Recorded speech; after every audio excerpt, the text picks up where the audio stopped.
So a little while ago I shared with you guys how huge my yarn stash is. I don't know if you've seen that video. If you haven't, it's up here, but it's a lot. I was kind of shocked by how much yarn I have. And then I looked at my spending habits of yarn, like my ethics behind spending money on yarn. And I thought it's time to do something about that because I keep spending money on yarn, like not huge amounts of money, but like not huge amounts of money, but I do keep spending like money on yarn, and I keep bringing yarn into my house in certain ways.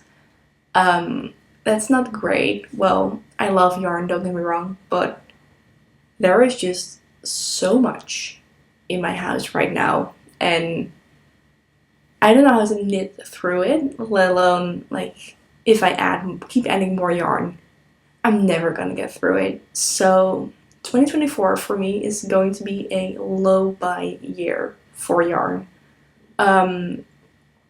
What that entails basically is not that I'm going no spend, because that's kind of a step too far. I think right now I cannot do that. I already know that, and in order to like keep myself motivated, I don't want to like fail in the first month and then give up.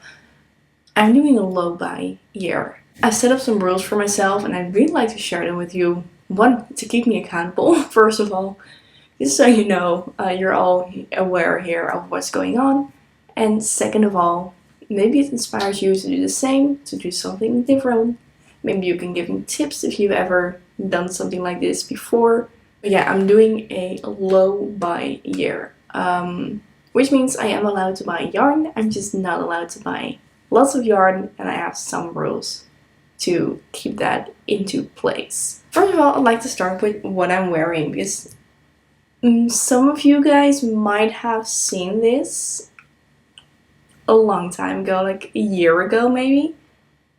This is my sweater number 16, and it just came off of the blocking mats. I'll go into more detail about everything in my next knitting podcast, but for now this is my sweater number 16. It is finally finished. I love it so much. I think it suits me so well. I'm so happy with it. Anyway, moving on, or moving back into the video, I have some rules set into place, and yeah, the first one is a bit obvious, but it's about when am I allowed to buy yarn and when am I not allowed to buy yarn, and I divided it pretty much into 4 categories of situations in which I might encounter yarn to buy. First of all, it is online. We all know the big online stores. In the Netherlands we have Wolplein, Bedrijwebshop, and there are a bunch of other like different big brand knitting stores. I'm not gonna be buying yarn from them in the next year. Only with incredible exceptions. Like, I cannot even think of exceptions, but only in huge exceptions. Like, the only thing I can think of is, when I'm working on a project with yarn I bought from them previously and I'm running out of yarn, then I will allow myself to buy more of that yarn from the store. Yeah, pretty much just like that.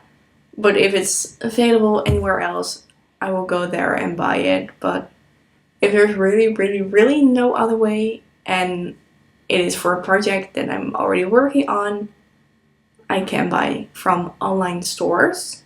But apart from that, no online stores.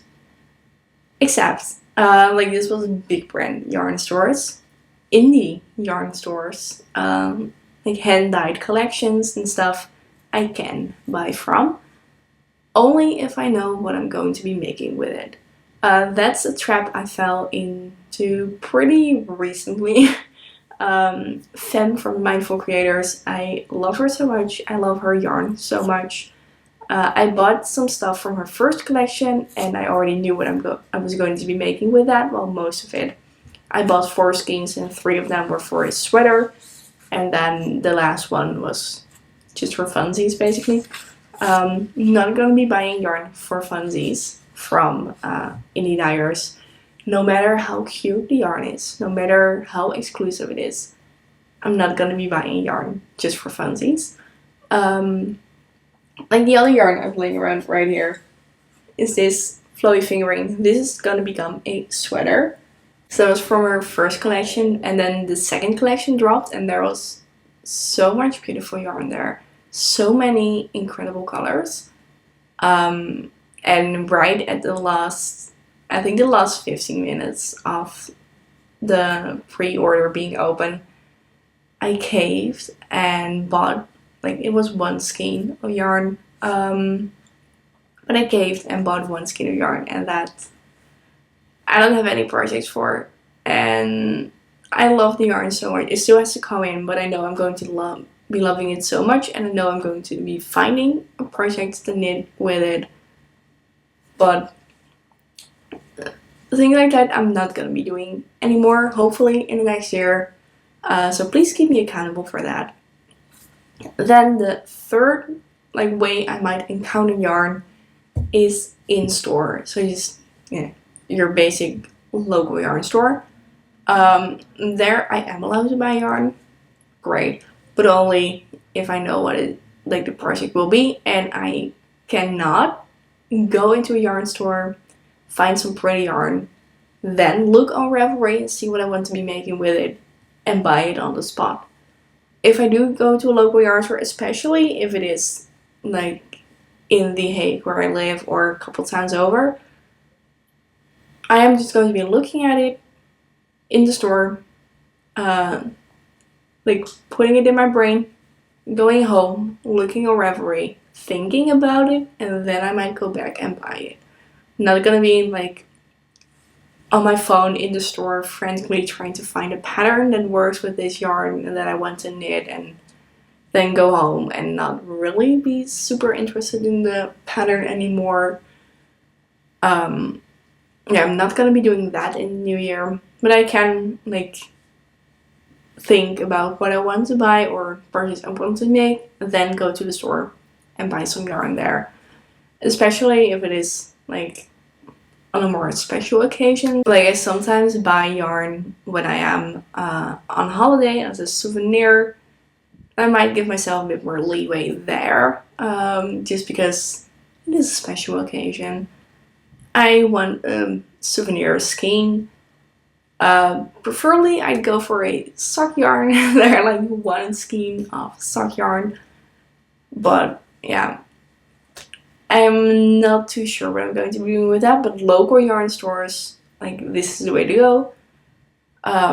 Maybe before I go on a trip, I'll just look on Ravelry beforehand, before going there, and just do it that way. I don't know, but I don't want to be going into a yarn store without a plan and then end up buying things, going home and trying to put the puzzle pieces together of which skein will become which project. I'm not gonna be doing that in the next year. Then the fourth and final place where I might encounter yarn is a yarn fair. In the Netherlands there are two big yarn fairs. We have the Bedijdagen that just passed. It was middle of October. I was there, I helped out at the stand. You can watch the video up here. It was lovely, it was a lot of fun. And then in the beginning of the year, this year is in January, we have the Handwerkbeurs, which is a bit more broad than just knitting and crochet or just yarn. It's also sewing, embroidery, a bunch of other crafts, and just all the crafts together. As a craft fair, and the Bedijdagen is a yarn fair. So those are the two biggest ones in the Netherlands, and the two that I always go to. I'm doing always because I've been knitting since November 2021. Don't have a lot of experience going to yarn fairs or knitting whatsoever, but those are the two that I'm going to and I'm planning on going to next year as well. With the yarn fairs, it's really difficult because there are lots of indie dyers that are incredible. There are some store brand big brand sellers that are also incredible that might have yarn that you do not encounter that often in store, especially if I'm not going to be buying online as much as possible. I'm saying that and I'm already thinking, ooh, the Knitting for Olive store, but maybe I'll make an exception for that if I really know what I'm going to be doing with it. I'm going to make an exception for the Knitting for Olive store because it's just not available in the Netherlands almost anywhere. I think there was one store in Amsterdam, and that like ups the price a little bit. I'll be thinking about that, but might have to make an exception for the Knitting for Olive store. Anyway, as I was saying, yarn fairs, I think that's gonna be my weak spot for the years.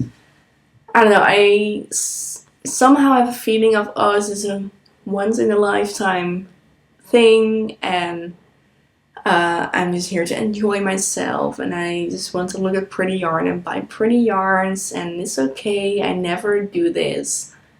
And then I go home having spent $200 euros on yarn. Mostly knowing what I'll be doing with it, but also a little bit not knowing what I'm going to be doing with it, which is not the greatest. But yeah, that's probably going to be my weak spot for a little while. And that's okay. I'm thinking of giving myself a budget for yarn fairs. Just being like, okay, not a budget in terms of like a price tag, but more in terms of the amount of yarn. So I might tell myself, okay, you're allowed to buy one sweater quantity, 1 or 2 summer top quantities, which for me is 100 or 150 grams depending on the pattern. Sock projects are okay, and just do it like that a little bit. But yeah, I'm not really sure how I'm going to be handling yarn fairs, because that might still be a big spending spree for me. Which is okay, because I love yarn. It's not like I'm going in depth buying yarn. But still, I don't want to be bringing in so much yarn anymore. For next year, those were the 4 ways in which I'm going to be encountering yarn probably, and how I'm going to be dealing with that. And then the next part a little bit is that next year I'm going to be keeping track of how much I spend, how much I buy, both in like the price tag kind of way and in the quantity kind of way. What I buy, so quality as well. Do I actually knit with it, or is it just here for a little while and am I just waiting to knit with it, or is it going to be cast on pretty much immediately? Like, those are kind of the things of insight that I want to gather next year, so I just know a bit of my spending habits. So that's something I'm going to be keeping track of in a journal. Going to be keeping a journal. Really want to start a knitting journal as well, but this is going to be like more of a tracking system of what yarn goes in, how long does it take for me to knit with it. Is it like indie or exclusive kind of yarn, or is it just big store brand Katja or Scheepjes, or like the 2 biggest store brands in the Netherlands, I feel like. So that's what I want to keep track of, just being like, where does my money actually go to? How much money do I spend? Because I'm a bit too scared to look it up for this year. It'll probably be fine, but it's also a bit scary to look at the numbers. But for next year, I'll definitely be keeping track of that. I'll update you guys on that as much as possible. Maybe in my knitting podcast, maybe I'll do a quarterly check-in every 3 months. We will see, but I'll be keeping you guys up to date with that. Hopefully I don't have too much to update you on, because hopefully I won't be spending that much money, or like not bringing as much yarn. But I'm going to be keeping track of it. I'm going to be updating you guys. And yeah, if you want to follow my journey, please subscribe to my channel. Please like this video or comment down below so I know that you're actually interested in seeing this kind of information. That would really help me out. And then subscribe if you want to stay updated, because that's the biggest way. Yeah, to make sure you're updated, to make sure you're seeing my videos. I recently noticed that it was shocking to me, but about 90% of my viewers are not subscribed right now. Like my viewers from the last 28 days are not subscribed. That's pretty big percentage. That's a lot of people. Please do subscribe. It helps me out so much. Not just in a, I know how many people watch me, or I know that people can find me kind of way, but also I feel like I'm so close to reaching monetization. If I hit that 1,000 subscribers, I'm there right now. So if you want to help me out that way, that would be so incredible. I hate asking for these kind of things, but it would help me out so much. It would really make my day, year, whatever. It would really make me so happy if we can reach that. But no pressure. I'm putting no pressure on myself either. So yeah, if you want, please subscribe to my channel. That will be so amazing. And then I get to see you guys more often. That would also be great. So yeah, with that, I want to say thank you guys so much for watching my video. Please comment down below your tips for doing a low buy year. Are you going to do low buying as well? Are you already implementing that somehow in your spending system? Let me know down below, and I'll see you guys again real soon. Bye!